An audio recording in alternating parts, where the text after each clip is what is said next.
All right, welcome back. This is it, the final installment in our series on decoding healthcare operations. Today, we're getting into the nitty-gritty of the paperwork, the places, and the digital tools that make this whole system tick. Let's jump right in. You know, when you go to the doctor, you're obviously focused on your health. But behind the scenes, there's this whole other universe of administration humming along. It has its own language, its own codes, its own rules. It can feel a little intimidating, but don't worry. By the end of this, you'll be speaking the language like a pro.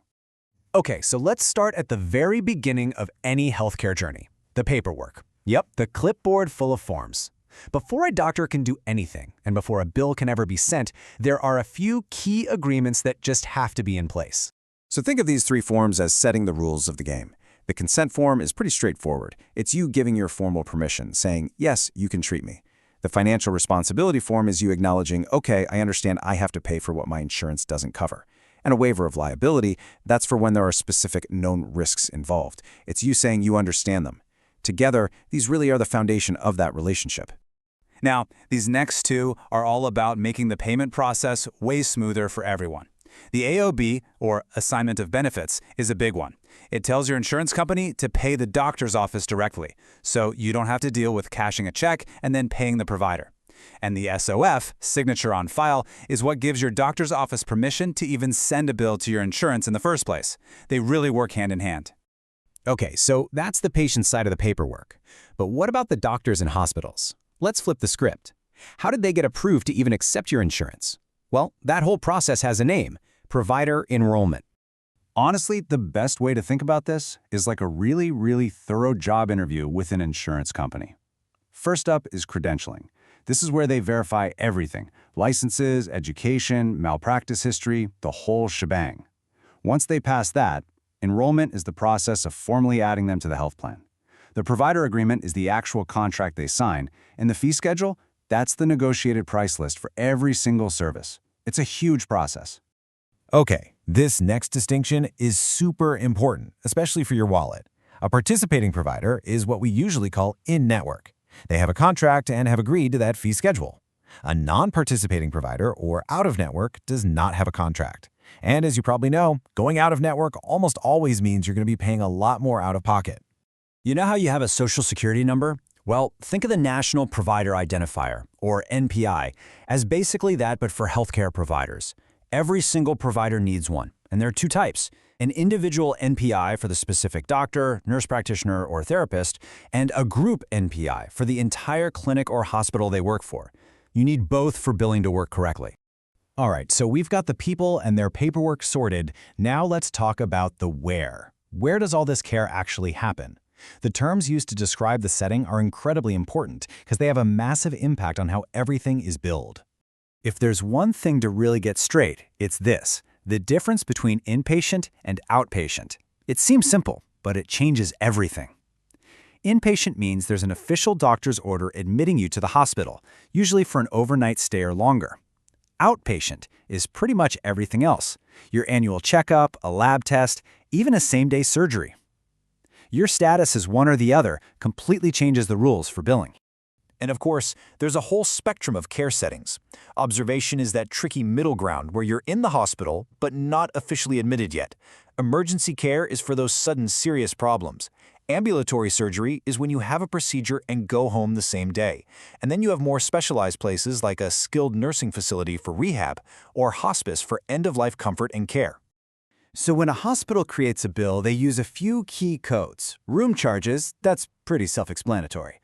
A revenue code is a little different. It's a 4-digit code that tells the insurance company where in the hospital a service came from, like the pharmacy, the lab, or radiology. But the big one for inpatients is the DRG, or diagnosis-related group. It basically bundles your entire stay into one single code based on your diagnosis, and that determines one fixed payment for the hospital. So, wow. We've got patients, doctors, different types of facilities, all these codes. How on earth does anyone keep all of this straight? That is the million-dollar question. And the answer, not surprisingly, is software. Lots and lots of software. So let's pull back the curtain and peek into the digital engine room of a modern medical practice. These are the tools that are the absolute nerve center, tracking everything from your first appointment to that final payment.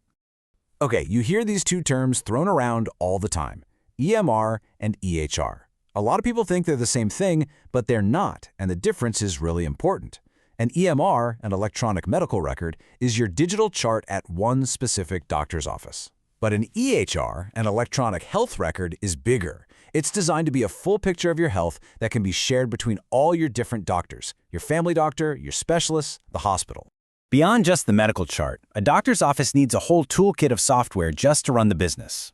The practice management or PM system is what runs the front desk, scheduling, checking patients in, that sort of thing. Then you have specialized billing software for actually creating the insurance claims. And the clearinghouse portal?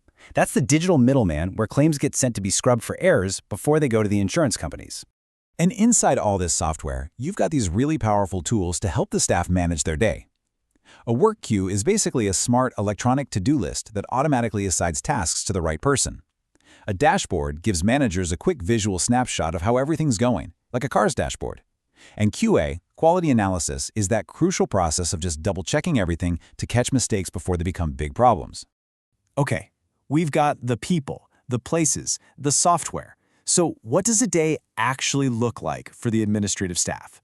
This is where the rubber really meets the road, where all these concepts turn into actual tasks. You know, a huge chunk of the day is often spent on the phone with insurance companies. So let's break down a typical call. It starts with a claims status call to find out what's going on with an unpaid bill. The absolute golden rule is you have to get a reference number for the call as proof it happened. Then, you carefully document every single detail.